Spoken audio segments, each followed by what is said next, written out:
এই যে এক্সারসাইজ যেটা ওনার পক্ষে বা আপনাদের কারুর যদি থাকে, সেই এক্সারসাইজটা কোন এক্সারসাইজটা করণীয় আমি আপনাদের দেখিয়ে দিচ্ছি। Tip of the day exercise for ভিএমও।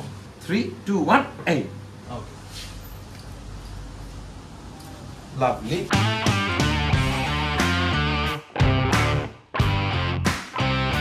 আপনার মা হাঁটু ব্যথা কতদিন ধরে ভুগছে? 23 মানে মোটামুটি 1.5 বছর হয়ে গেল। আচ্ছা, এই যে অসুবিধাটা 1.5 বছর ধরে কি আপনার দৈনন্দিন জীবনে কি অসুবিধা সৃষ্টি করছে? দৈনন্দিন জীবনে আমার খালি ওই হাঁটা চলাতে কি অসুবিধা হয়? ওই ছুটের মতো যেন। কোন জায়গাটা ছুটের মতন ফুটছে একটু দেখান তুলে। এই জায়গাটা মানে এইখানটায়, রাইট ওভার হিয়ার, এই জায়গাটা। আচ্ছা, এইটা যেদিন আপনি আমাদের কাছে এসেছিলেন কনসালটেশনের জন্য 10 এ কত ব্যথা দেয়? 10 ছিল। আচ্ছা, এইবারে আপনি বলুন আমাকে জানতে পারলেন কি করে বা আমার কাছে পৌঁছলেন কি করে? আমি ইউটিউবে আপনাকে দেখলাম। আচ্ছা আচ্ছা, সেখান থেকে আমার ছেলেকে বললাম আচ্ছা আপনার সব ঠিকানা দিয়ে দিলাম, উনি অনলাইনে আপনার সঙ্গে যোগাযোগ করবেন। আচ্ছা আচ্ছা আচ্ছা আচ্ছা, বুঝলাম। তো আমরা মায়ের মোস্ট প্রবাবলি অস্টিওআর্থ্রাইটিস হয়েছে, বাট আসলে কি অস্টিওআর্থ্রাইটিস আমরা ওনার এক্স-রে থেকে চেক করে নিই। তো লেটস চেক এক্স-রেটা এপি ভিউ। উনি বাঁটা হাঁটুটা দেখিয়েছেন ভেতরের দিকে, মানে দুটো হাঁটুতেই আছে, বাঁটাতে বেশি। এই জায়গাটা দেখেছেন, তো এই জায়গা দেখে কিন্তু আমাদের অস্টিওআর্থ্রাইটিস মনে হচ্ছে না, বিকজ গ্যাপিং ইজ পারফেক্ট। যেখানে যেরকম অ্যালাইনমেন্ট থাকার কথা মোটামুটি ঠিক আছে। একটাই শুধু ইস্যু আপনারা দেখবেন যে মালাই চাকি যেটা, সেটা একটু ল্যাটারালি ডিভিয়েটেড, মানে বাইরের দিকে আছে। সো এটা আমাদের বোঝাচ্ছে যে ওনার মাসকিউলেচার বা মাংসপেশি যেই অ্যাক্টিভেশন, যে কন্ট্রোলটা থাকার কথা, যে স্ট্রেংথ আর এন্ডিউরেন্সটা থাকার কথা, সেটা কিন্তু নেই। আর যার ফলে আপনারা আমার সঙ্গে এসে দেখবেন যে এই মাসেলটা, আমি বারবার প্রত্যেক ভিডিও, হাঁটুর ভিডিওতে বলে থাকি যে এই মাংসপেশিটা, এটাকে বলে ভাস্টাস মিডিয়ালিস অবলিকাস বা ভিএমও।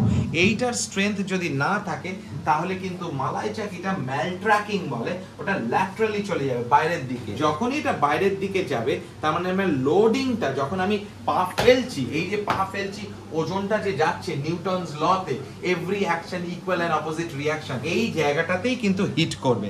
আর মায়ে বলছেন শুধু হাঁটার সময় 3 ফোঁটার মতন লাগে যখনই পাটা ফেলে। প্রত্যেকটা কিন্তু ফিজিক্সের ল দিয়ে বোঝা যাচ্ছে যে এই জায়গাতে প্রেসার পয়েন্ট ক্রিয়েট করছে, যার ফলে এই ব্যথাটা ওনার কিছুতেই যাচ্ছে না। তো তার মানে হাঁটু ব্যথা বয়স হলেই যে অস্টিওআর্থ্রাইটিস হয় সেটা কিন্তু নাও হতে পারে। সেই জন্য আমি এক্স-রেতে দেখলাম, ও বাবা হাড় ঘষে গেছে, আমি হাঁটতে পারছি না, আমার আর্থ্রাইটিস হয়েছে, আমাকে অপারেশন করাতে হবে।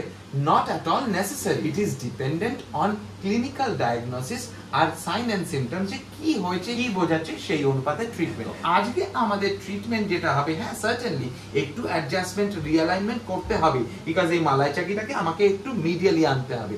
বাট মোস্টলি ওনার ক্ষেত্রে কিন্তু exercise is the key to success. This is one of my favourite starting technique, যেটাতে maximum patient feels great after this technique. কারণ আমি একটা ডিস্ট্রাকশন করছি, মানে সিউডো জয়েন্ট স্পেসটাকে বাড়ানোর চেষ্টা করছি, কারণ muscles were already contracted, stretched, overstretched to be exact. সেইটা আমি আস্তে আস্তে করে রিল্যাক্সেশন দেওয়ার চেষ্টা করছি। 3 2 1 এই না, মাইক্রোফোনে ধরেছে কিনা, but it was picture perfect.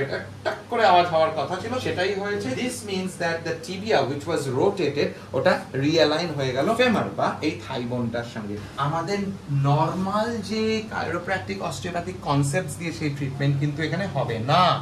We are improvising the treatment by doing glides, anteroposterior glides. এটা দিয়ে আমি জিনিসটাকে চেষ্টা করছি মাসেল, টেন্ডন, লিগামেন্ট, যেগুলো নন কন্ট্রাক্টাইল এন্ড কন্ট্রাক্টাইল এলিমেন্টস বা সফট টিস্যুস আছে, সেগুলোকে একটা রিল্যাক্সেশনের জায়গায় পৌঁছাতে। আবার বলছি, এটা বাইরের দিকে আছে, আমাকে করতে হবে ভিতরের দিকে।